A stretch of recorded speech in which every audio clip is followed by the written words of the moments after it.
Tom from Tom and Ruth Podcasting. Today we're going to talk about something a little bit different, more than normal.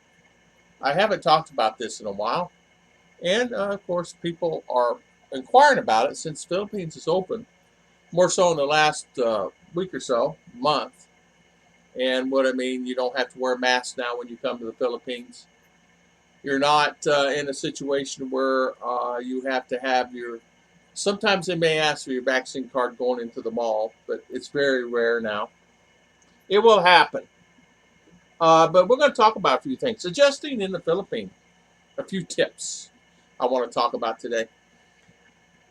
We all have our breaking points. My breaking point is when it comes to food. Other ones are breaking points when there's no internet and you don't have air conditioning and all the Western lifestyle things.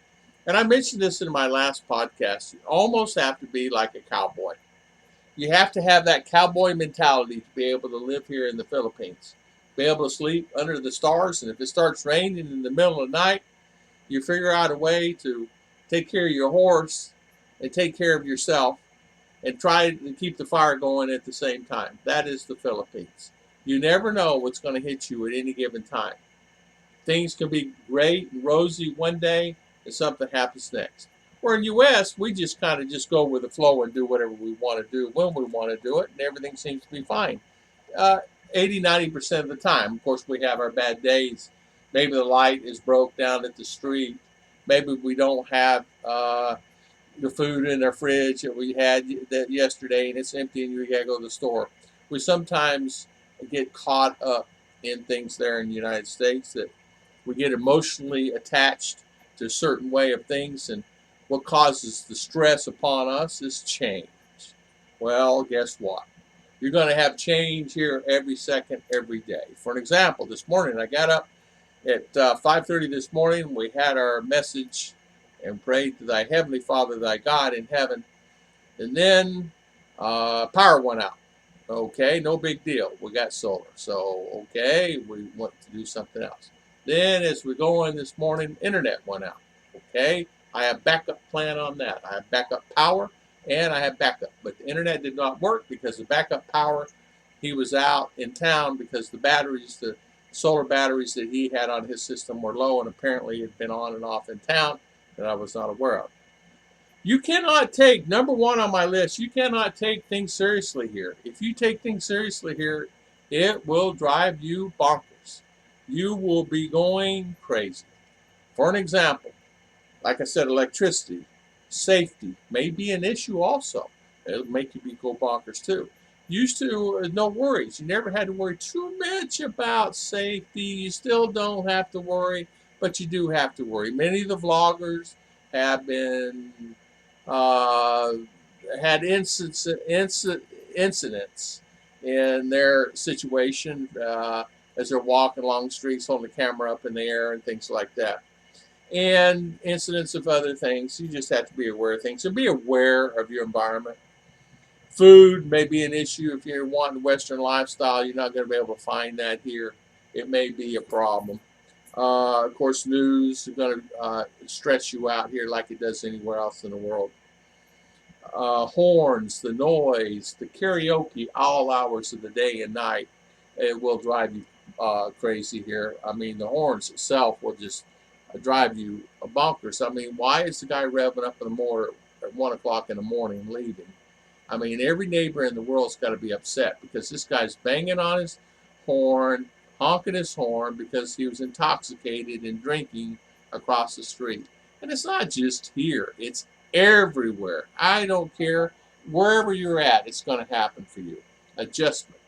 Expecting to pay more for cars and land. Your relationship's going to cost you a little bit more. What I mean by that, depending on what type of girl that you have and what, depending if she is materialistic or she's not materialistic. A lot of guys come here and they go broke. In fact, there's a guy online today. He's from Germany. He's requested money for help to get back to Germany. Of course, very simple thing to do is contact your consulate, your embassy here in the Philippines, and contact them and ask them to get you back home, and I'm sure they will.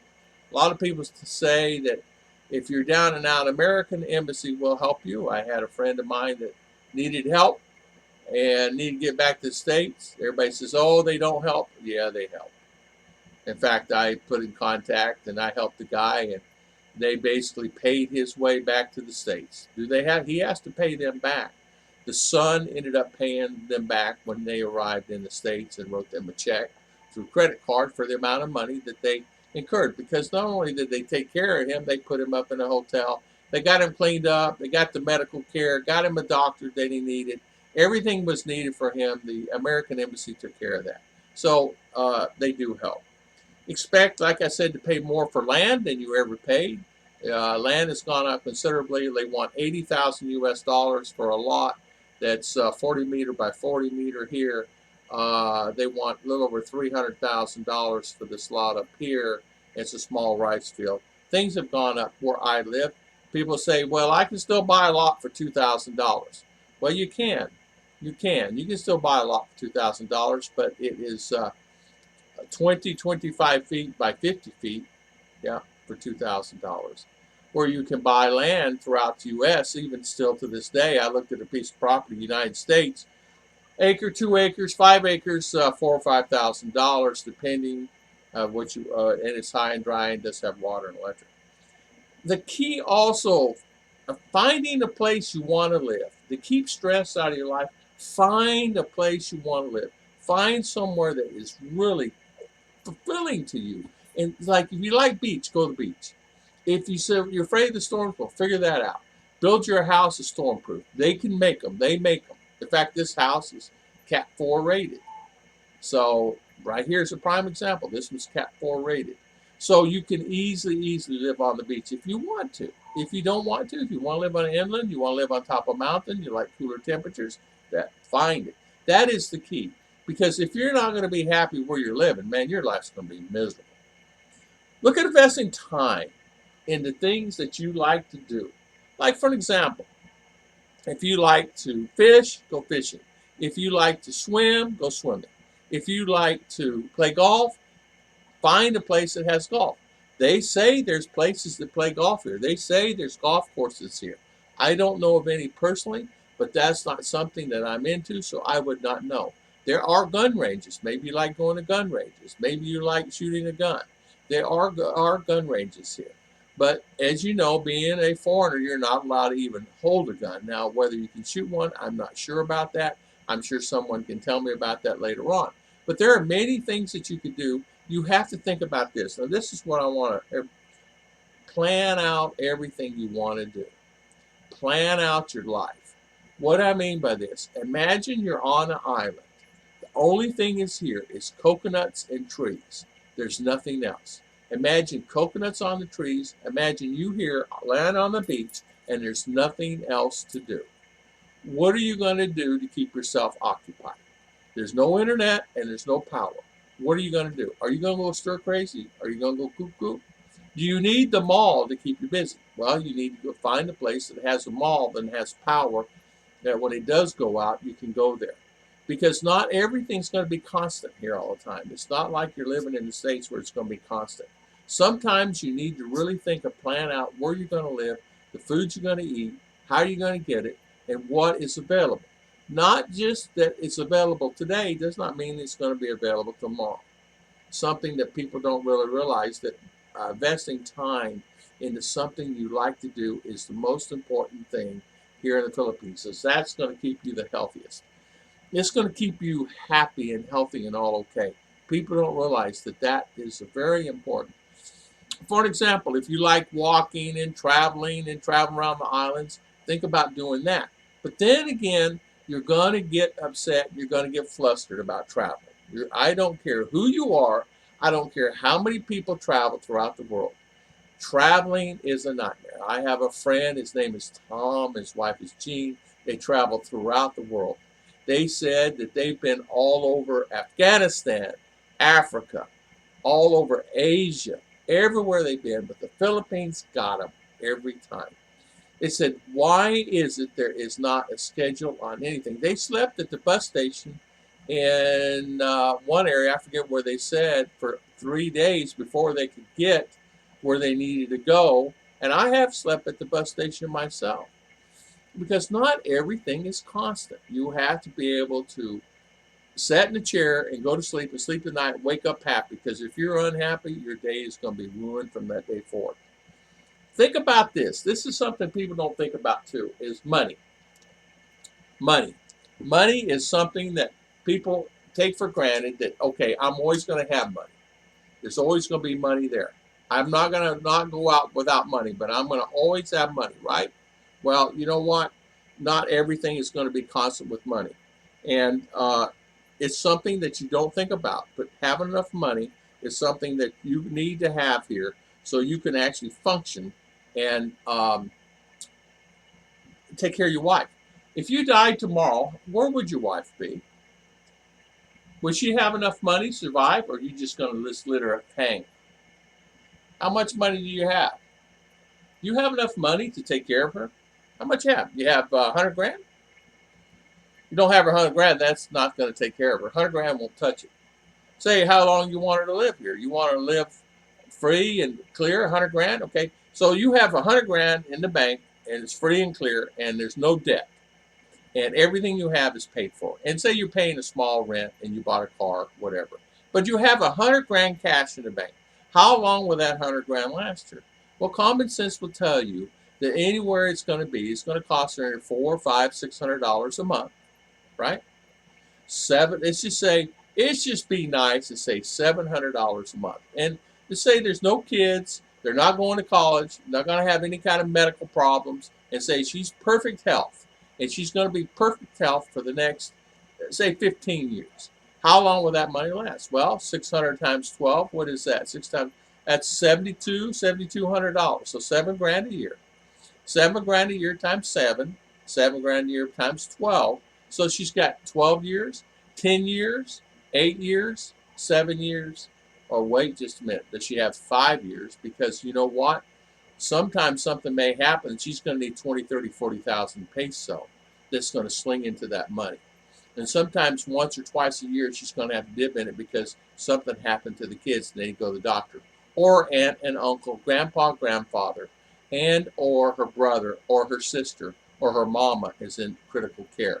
And they need at least 200,000 peso, which is $4,000. So you dip in. How long is that money going to last? It's going to last her, I guarantee you, I'm just going to tell you, it's going to last her 5 to 7 years, no matter what. And somebody tell me if I'm wrong. So 100 grand, you need more than that. So 5 years, you're going to take care of your wife for 5 years. I want to take care of Ruth at least for 30 or 40 years. I want her to be okay. And I want her to be sustainable. I want her to be able to sustain herself no matter what. She's not dependent upon my money. Our money. My money. Our money.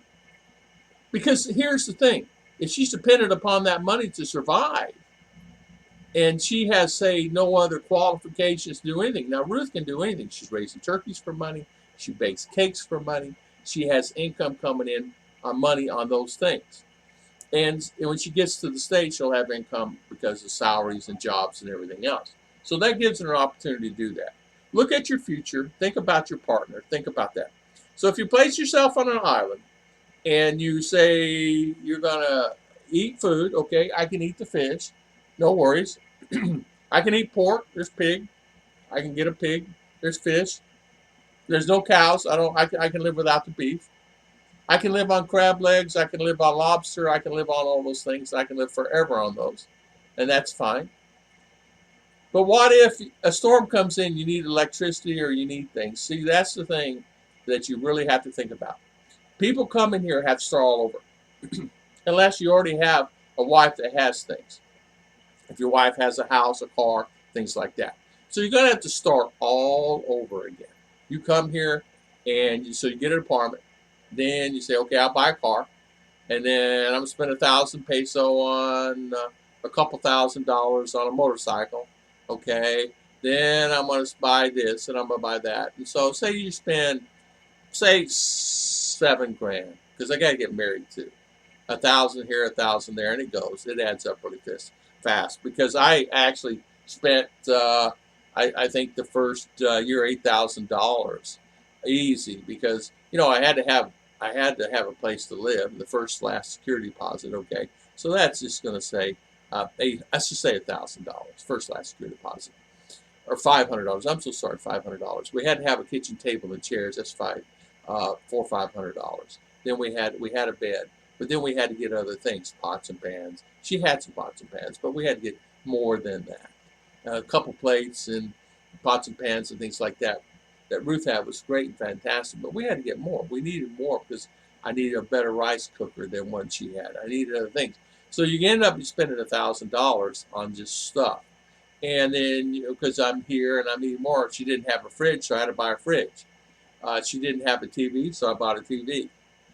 And she didn't have a lot of things that she needed, like, for example, she needed clothes. She needed her and R need clothes. Sure, they had clothes. They had great clothes because you can get them at OK for 100 peso, $2, $3, $4.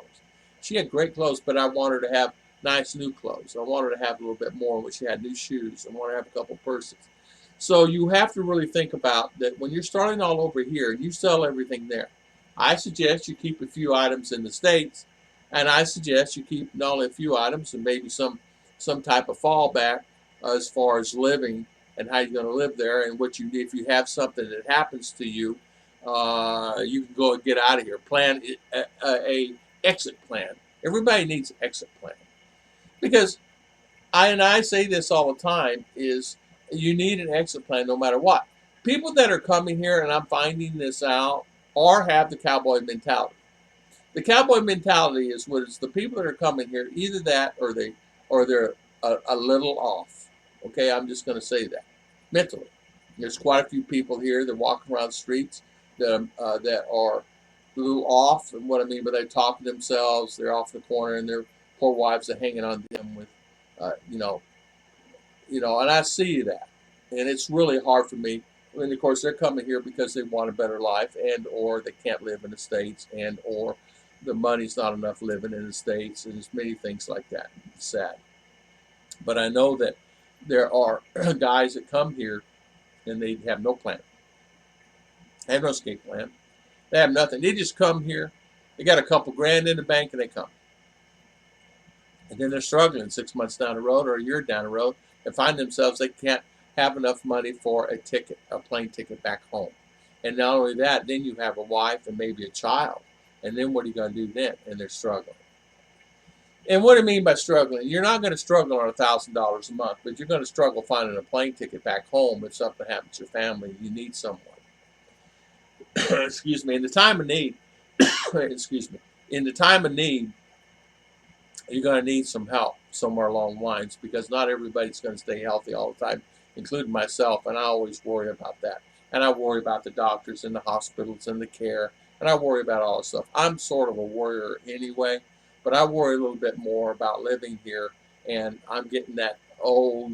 I was 59 when I arrived, and now I'm 67, and so I'm getting that feeling of, okay, I need to get up and exercise now. I was in good shape before. I need to exercise more. I need to do more. I need to eat well. I need to prepare myself for, like, it's okay. I keep healthy, and that's on my mind all day long, every day. Because I remember I'm in an island, and all I have around me is coconut trees and coconuts. There's not a lot to do. You go to the mall, you go to the market, you come back home. Then you can go to a resort, and you go to another resort. But say you want to go travel an island to go another island to go on a beach that you just saw a white, beautiful beach in Zamboanga or Subic Bay, or a beautiful place like in Palawan or Boracay. Well, are they the same? A beach is a beach? Well, no, they're different beaches and different looking beaches. They may have caves and things like that that entice you, but you have caves in Florida. There are caves in Florida. There's white beaches in Florida. There's beautiful places in Key West. And there's beautiful places that you can live in the Bahamas and in the St. Thomas, another place you can live. Really costly, but inexpensive in some cases. There are guys living in the RV down in Key West right now that they escape when the storms come in, and they just live in an RV at a reasonably priced RV park and live year round down there. But we often look at things as, I don't want to stay here even though they've never been out of their state. And a lot of the guys, honestly, to be honest with you, that are coming here, I ask guys, so have you traveled in the United States? Have you been here? No. Okay, so you've only been in Nevada? Yeah. So you never left Nevada? Yeah, no, I lived in Reno all my life and I just decided to come here. So you never experienced anything else than Reno. The guy's telling me this. And he said, no, I've never experienced anything more than Reno. And I said, well, okay, yeah, but there's beautiful beaches here and everything. And I said, there's beautiful, have you been down in the Gulf of, in Texas? Have you been even up the Niagara Falls? Have you seen all the Painted Desert? Have you seen any of that stuff out? Did you go to Arizona? Did you? No, no, we just lived in Reno. So there's that mentality that the pie in the sky is here, but sometimes the pie in the sky is right in front of you. And sometimes by jumping because you're so adamant about finding a girl or a lady, and that's what happens. But I want to talk about that. Justin here in the Philippines, a few tips would be don't take things very seriously. Expect to pay more for cars and land. And in your relationship, expect you're going to pay maybe something more than you even think. Make sure you know the girl first and make sure you ask the right questions. Find a place you want to live. Make sure you find that place that's really something that you want to live and somewhere that's exciting for you and you want to live there. Look at the interesting times and things like that you're into. So find something your interest are, whatever it is. If it's like modeling, clay, drawing, art, photography, uh, maybe it's reading books. Find something you like to do and do it. Plan out something that you enjoy doing. If it's you like walking, find you a place to live that you can walk safely and securely and not have to worry about anything at all. Make sure you do that because not everywhere is always constantly safe to walk all the time. They say there is, but there's a lot of guys that don't do any walking videos anymore because where they were at, even though they're in the cities, in the bigger cities, they just don't do them anymore because of safety. Place yourself on an island and imagine yourself and there where the coconuts and there's trees and how do you going to keep yourself busy? Because I'll keep myself busy on YouTube. Okay, you do that video and you edit that video and it takes you 3-4 hours to do it and you do a video. What else are you going to do the rest of the day? That's the thing. You watch TV, so you have to keep yourself busy. God bless everybody. And I want to thank you, thank you, thank you for always, always coming on. And thank you for always spending your valuable time with me. I see how long have I been on? 22 minutes and 58 seconds. And I have Mr. Chris here. Good morning.